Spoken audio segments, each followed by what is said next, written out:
I think this cross-examination is going to be really interesting, especially since we've recently learned that Jimmy's BAC level at the time of his death was 0.2. 0.2. Let's see what the defense can come up with today, folks.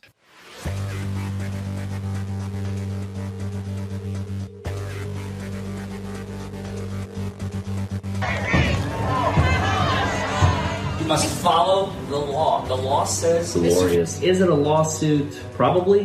Why not? Well, hello, everybody, and welcome back to Buckle Up. It's the Law with Attorney Larry Forman. Folks, today we are going to continue with the cross-examination now of Dr. Gill in the Raul Valle murder trial. This is going to be interesting, folks. I'm really looking forward to seeing what the defense can come up with, and then if the prosecution is going to have any rebuttal. So, without further ado, let's go. Attorney Smith. Thank you, Your Honor. Thank you. Good afternoon, Dr. Gill. Good afternoon. You told us that you have been at the Office of the Chief Medical Examiner since July of 2013. Correct. Did you take over from Dr. Carver? Yes. And you've been there since for the past 12 years? Yes. Any break in that time period? You've served continuously? Correct. All right. And you've told us that in conducting your autopsy, you discovered a 1 1/16 inch long slit-like perforation in the chest, correct? Yes. And you've described that both in your testimony and in the report as being the result of a knife, correct? Yes. And was that based on information that you had from other people involved with this investigation? I think it's probably a combination. The features, the anatomical features are what we see with a knife injury. And I believe we had history that he had been stabbed. And so did you come to that conclusion that it was a knife based on your own observations or based on something you had been told? Again, I think it was a combination. The features are kind of classic findings for a knife. I really couldn't think of much else that would cause it. No other sort of sharp object like a piece of glass or something of that nature? A piece of glass wouldn't cause such a straight injury with a single blunt angle and a sharpened angle. And to that depth, I think it'd be very unlikely that a piece of glass would do that. Any other tool, perhaps a screwdriver or something like that? The screwdriver gives a different type of pattern, a more circular puncture type injury. Fair to say you didn't have anything definitive at that point that led you to know that this was a knife, but that's what you concluded based on what you've described here to us? Yeah, the anatomic findings are supportive, very supportive of a knife. Yeah. And you also had information, I guess, from the police officers that were involved, or where did the mention of a knife come from? Probably from the hospital that he presented with a stab wound. And you described that this stab wound went through the left 6 to 7 intercostal space, correct? Yes. And you described that as being the space between the ribs? Correct. And as you went through and gave us a list of your findings, you described also an injury under section B, which was an old bruise. Is that fair to say? Yes. And then under section C, a number of other scattered bruises of indeterminate age. Is that also fair to say? Correct.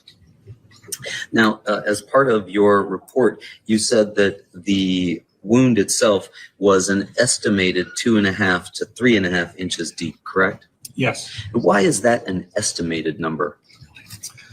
Because the heart and the body can move. And so if a person's leaning forward or laying back, there can be some movement of the heart. And so we can't give an exact, precise depth. Plus, if it goes into the heart cavity, we don't know how deeply it went into the cavity. It didn't go through the heart, through the whole heart, but it went through the wall. So we give an estimate. That's typical. So based on a position, the person's body position when the wound is suffered, fair to say the stab wound could have been 2.5 inches deep, could have been 3.5 inches deep. It's within that range, correct. You didn't note any other fractures, correct? Correct. You didn't note any other puncture wounds, correct? Correct.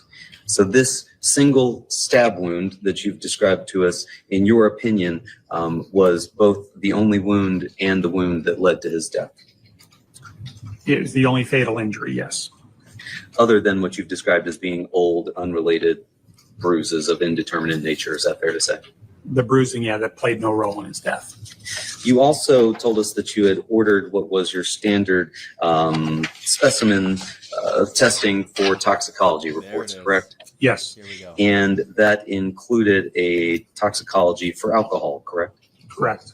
And did you tell us that the blood alcohol of the deceased was a 0.2? Correct. Did that have any bearing on your findings in this case? It played no physiologic role in his death. He would have died from this stab injury whether or not he had alcohol in his system. Oh, okay. All right. So he, the defense attorney, is taking a tactic very sneakily. He's not really highlighting it just yet. He might highlight it now. I guess we'll see in just a few seconds here. But 0.2 for a kid, you know, their bodies are smaller, their body mass, they have less body fat, less water. So that amount of alcohol could theoretically contribute maybe to a death. I don't know. Let me know in the comments below after you like this video, and comment below and subscribe to the channel. I wonder if there's any way that the alcohol in some way contributed to the death. I mean, obviously, Dr. Gill is saying no, but that was one of the things I was thinking about where the defense might go with this. Let's see if they're going to go all in or they're just going to scratch the surface. And Dr. Gill, you've been called here today to tell us what you witnessed and observed as it relates to this autopsy, correct? Yes. And you've done that to the best of your ability? Yes. But if this jury is interested in knowing why Mr. Valle did what he did that night, you can't tell us anything that would help them, can you? No. Thank you. Nothing further. Thank you. Wow, short and sweet. I like it. He knows, the defense attorney knows, Mr. Smith, that Dr. Gill, unfortunately, he's too matter of fact. He's too just, look, I'm here to just give you the evidence of the autopsy. There's really not a whole lot that I can offer in the sense of substance about this case. And so he just spent a few minutes with him, asked him the right questions, just clarified a couple things for the jury. Could this have been a different weapon that caused the wound, that caused the death? Doesn't seem like it. Okay. All right. Thank you very much. And sit down. And now there's going to be a very, very brief, like minute and a half redirect by the prosecution, it looks like. Dr. Gill, you had indicated on direct examination that you and your team determined that the fatal injury caused by the body of James McGrath was a stab wound, correct? Yes. Okay. And I know you had indicated earlier, but approximately how many postmortem examinations have you conducted or overseen where the cause was a stab wound in your Objection, Your career? Honor. I believe this is outside the scope of my cross-examination. That's Okay, correct. so you did question the witness regarding other causes, so I'll allow it. Overruled. Many dozens, but some of those involve, for example, in one person, maybe 80 stab wounds. So yeah, I've seen hundreds and thousands of stab wounds. In those cases where you've determined it to be a knife, have those injuries been very similarly situated to what you saw on the body of James McGrath? Yes.